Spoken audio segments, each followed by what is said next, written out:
Welcome back to The Truth is Viral. I'm your host, Bob Powell, and in this episode we're going to go back a little bit over a year to an interview that I conducted with Jim Berkland. He's a scientist with the United States Geological Survey.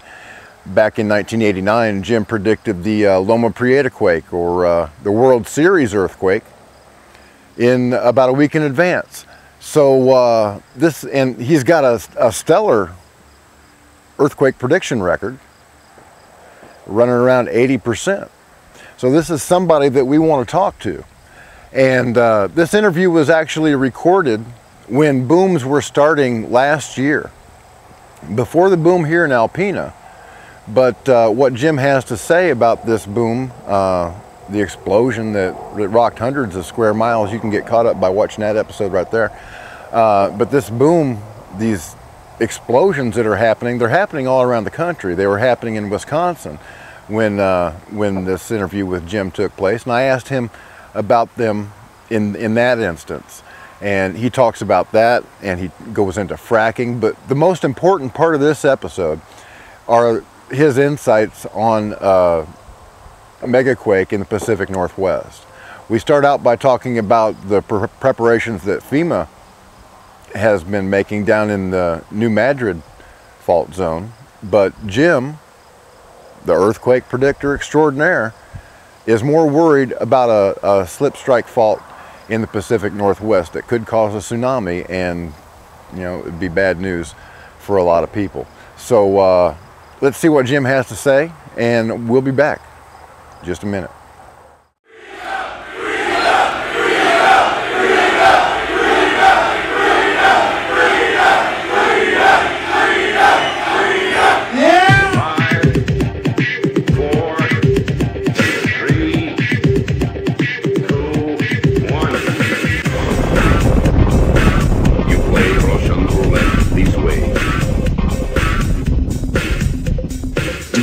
Places you don't talk about at parties. You want me on that wall. You need me on that wall. Keep this frequency clear. And now it's conspiracy. See, they've made that something that should not be even entertained for a minute. That powerful people might get together and have a plan. Doesn't happen. You're a kook. You're a conspiracy buff. You're watching The Truth is Viral, the only news program on the internet trusted to deliver the truth since 2008. And now, here's your host, Mr. Bobby Powell. You know what the great thing about having your own show is?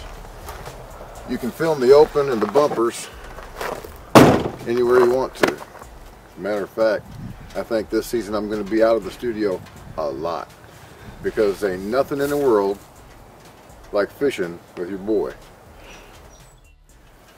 Hey, the first thing that I want to do is thank everybody for the condolences, prayers, and good vibes that you sent me after my daughter died. Yeah, I learned something that I want you to know. We're not guaranteed our next breath. None of us.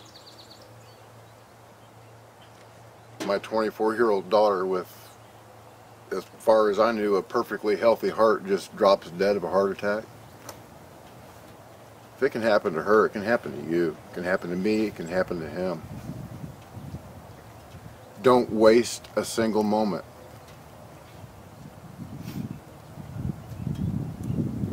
Spend time with your family. Spend time with your loved ones. Make every moment count, because you're not guaranteed another. So while you enjoy this interview with Jim Berkland, me and my son are going to go fishing, see if we can't slay a few bass.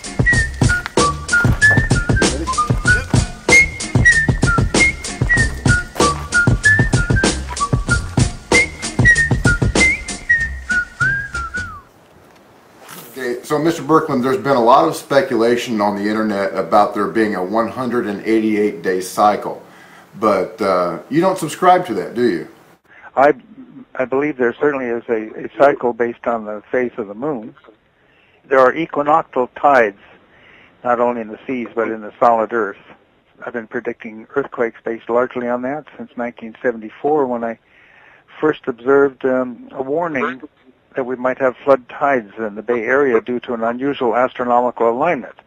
I was a Santa Clara County geologist at the time, and I'd been greeted in the county by 6 earthquakes in the Bay Area in the fall and early winter of '73, and so I made my first prediction because I recognized that the solid Earth was also responding to the gravitational stresses, and so that first prediction was for a 4 to 5 magnitude quake to occur in the South Bay within 1 week, and it happened 2 days later when we got a 4.4 south of San Jose.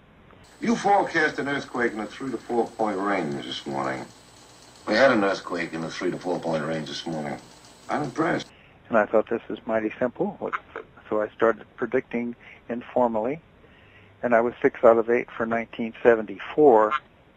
It wasn't until 1979 that I added to my repertoire and began to accept that animals were also a method of predicting quakes.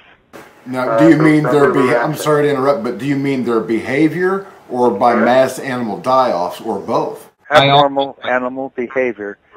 I was very skeptical about such a thing because I believed in black boxes and that the science would be not well served by looking at what animals were doing until I got a call from a physicist from Xerox in September of 1979, and he said he agreed with my upcoming seismic window based on tides because the cats were disappearing again. And I almost hung up on him. It was interrupting my dinner, and I said, "What do you mean?" "Well, I've been studying for the last 6 months the Lost and Found column in the Mercury News, and I found that the numbers of missing cats increases before local quakes." And he mentioned several quakes that I and he gave me the numbers before the quakes, and he said just before that Coyote Lake quake of August 6th of 1979, it was a 5.9 quake, the strongest in the South Bay since 1911. And I wasn't paying attention to the animals, but I should have, because our own cat Rocky had disappeared 6 days before that quake. And I'd never even thought about putting an ad in the paper because cats come and go. But there were, I believe it was 13 missing cats the week before that quake. And by the way, I'm also writing my latest issue of Syzygy, a monthly newsletter that I started writing in 1990, right after I had predicted and named the World Series earthquake, based not only on the maximum tidal force in 3 years, but also upon record numbers of missing pets.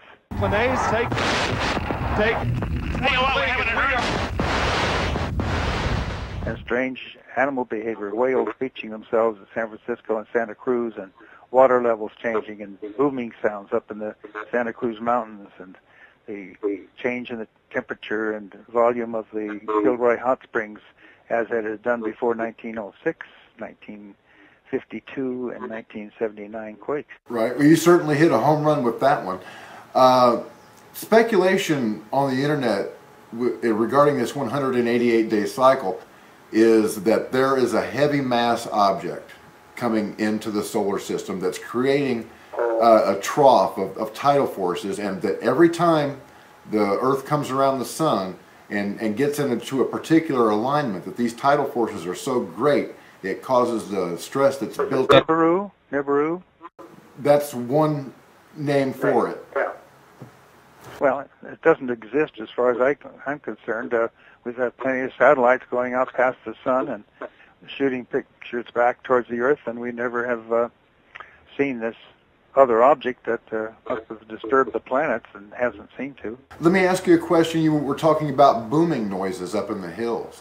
Yeah. There's been a lot of that recently, too. There's a town in Wisconsin that, as we speak, is hearing noises and experiencing shaking, but nothing's appearing on the USGS seismographs. Well, they don't want to recognize hydrofracturing or fracking. Fracking is a very real phenomenon, and it's causing quakes, mainly small ones, but up to about 4.6. And it's something that I did not recognize. I hadn't heard the term fracking until about 6 months ago, but I'm quite aware of the effect of the changes in pore pressures from pumping of in and out of wells of gas, and now they're introducing chemicals, which is increasing great pressures and depth, and that allows the gas to escape, but they are harvesting it. Let me ask you a question about the New Madrid fault, or New Madrid. And that first one in 1812 occurred the day after the new moon. And in reviewing the paper by professional paper 494 by a geologist from the U.S. Geological Survey, he wrote 100 years after the 3 great earthquakes had occurred. And I finally got a copy of that book. And I was surprised to find about page 35, he has a table of the largest earthquakes, and he said 6 out of the 7 followed closely after the new or full moon. So he had my idea back in 1912. Let me ask your opinion on what's going on down in the Ozarks. FEMA has been conducting a lot of drills. They've been buying up millions and millions of meals ready to eat, and moving men and equipment down to the Ozarks area and conducting earthquake drills. Do you think that there's a chance that the New Madrid fault might slip anytime soon? Well, there's always a chance. It's normally about every 200 to 400 years, and it's been 200 years. I'm more concerned about the biggie going to hit the northwest on the Cascadia subduction zone. Right, that would cause a tsunami, wouldn't it? It certainly would. And then without a tsunami potential, but the big quake down in the Mojave in Southern California, where they haven't had a big quake since 1857. And they are well overdue. The strain on the fault there released a strike-slip displacement of 30 feet. It went right through an old sheep corral in 1857, so they know that the dimension was correct. And with the whole 2 inches a year of strain on the San Andreas, it's now equivalent to about 28 feet of movement. And now the Indian Ocean quake, back on the day after Christmas in 2004, was on the day of the full moon. The day of the full moon, and my colleagues tend to ignore that. The last really big quake before then, there was a big tsunami, was the Alaskan quake on March 27, 1964, and that was on the day of the full moon. One would see some sort of a pattern here. How many megaquakes have happened on a full moon or a new moon? And when I say megaquake, I mean something in excess of 8 point on the Richter scale. Well, there were listed, what was the number I saw? The USGS had a listing, and it was like, 25 of the greatest quakes. Now, this was when I was still a county geologist, and I was compiling this list. They had 25 of these superquakes, and 20 of them had been in a seismic window at the time of new or full moon. Now, let's see. My wife was born and raised in New Brunswick, Canada, and she had never felt a quake until she came out here. And I predicted the quake for around the eclipse of the moon on Thanksgiving Day in 1974, and it hit right on schedule while I was at the movies with my young daughter watching the movie Earthquake. That's ironic, isn't it? Yes, it was. Well, Mr. Berkland, I thank you very much for taking your time to speak with us. If you don't mind, I'd like to call you back another time, because it seems like you've got a lot of information on the topics that my viewers find interesting. Oh my, well, global warming is another. Told you Jim was smart. I've never known anybody with a head for dates and events like that guy. It's totally uncanny. So, yeah, his opinion bears a lot of weight with me. A whole lot more than this guy's. Earthquake warning! Sorry, I just couldn't resist. So yeah, if you live in the Pacific Northwest, I would have at least 30 days worth of supplies ready to go. That's actually pretty good advice for anybody, anywhere. When I was living in South Carolina a few years ago, we had an ice storm, lost power for 3 weeks. So, you know, there were no grocery stores open, none of that stuff. And you had to really travel a ways to get a gallon of milk. And so that's, you know, a really good advice. Always have at least 30 days of supplies on hand so that if the power goes out, if there's an EMP pulse, if there's an earthquake, you know, the end of the world, you never know. At least you'll have some kind of a running head start, and you won't have to fight the crowds at the stores that are taking the last loaf of bread and the last gallon of milk and are willing to kill you for it. In the last 2 weeks, I've had over 100,000 views. That's pretty astounding when you consider that in the 2 years prior, since starting The Truth is Viral, it took me up that long to reach up to 1 million. And now in 2 weeks, I got another 100,000. Thank you so much. That's you guys. Okay, I can stand here and run my mouth and tell you the truth all day long, and nobody's going to hear it if they don't hear it from you. I depend on you to share this show with all your friends. Put it on Facebook, put it on Twitter, Orkut, Pinterest, MySpace. You know, wherever you have a social media network, down here below this video, there's a share button on the YouTube site. You can share this video on 10 different social media platforms. Okay, if you've done it already, thank you. Now do it again. And then put it on your email address list. Send it out to everybody. Then send up smoke signals. Because time is running short. We have to wake up our friends and neighbors, and we have to do it now. The time for worrying that people are going to think that you are a tinfoil hat wearing conspiracy theorist or a religious nut job is over.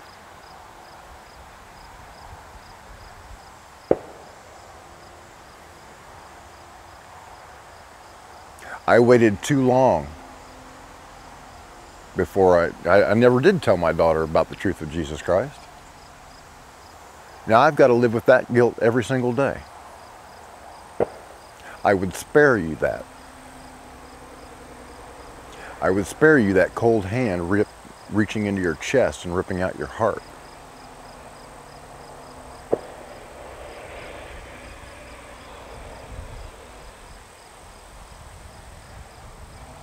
You need to share the truth with the people that you love, and you need to do it now.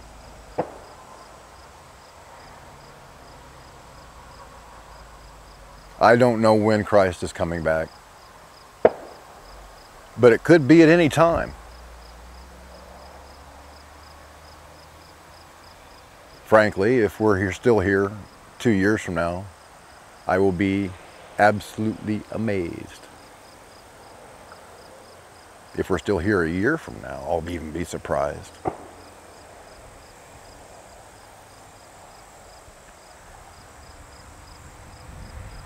It's coming down the pike. And anybody that's got open eyes can see it. You need to share this information with your friends, with your family, the people that you care about. Wake them up. I can't do it. That's up to you. Don't forget to subscribe to The Truth is Viral right here on YouTube at OldCoreBLT13, at bobpowell.blogspot.com. Subscribe to me on networked blogs, on Facebook, on Twitter. And if you're financially able, please leave a donation. This does cost money. And I'm not a very good businessman. I'm not very good at asking for donations, and I'm not very good at making money at this. I'm a reporter. give me a pencil and a piece of paper, and I can go out and grab some facts for you. But the truth is that I have been penalized for speaking the truth. When I first started reporting $200 in income from this show, they took away $600 in benefits. They do not want me out there telling the truth. They are making it as difficult as possible for me to get back to work. That's what men do. For a long time, I was unable to. I was in this wheelchair. But I fought back. And I walk. And I talk. And I tell the truth to anybody that will listen. And I need your help to do it. So if you can, if you have the financial ability, please go to bobpowell.blogspot.com, hit that PayPal button, and help keep The Truth Is Viral on the air. Help me keep my promise to my daughter and to my God that I would spread the truth to anybody that would listen to me. Thank you for watching The Truth Is Viral. My name is Bob Powell, and as always, God bless, Semper Fi, and hoorah. Thank you for watching The Truth Is Viral with your host, Bobby Powell. Make sure to follow The Apocalypse on Twitter at The Truth Is Viral. Like The Truth Is Viral on Facebook, and if you can, please remember to donate to the cause via PayPal at www.bobpowell.blogspot.com. Smack, runner, your game is through. Smack, runner, I'm talking to you.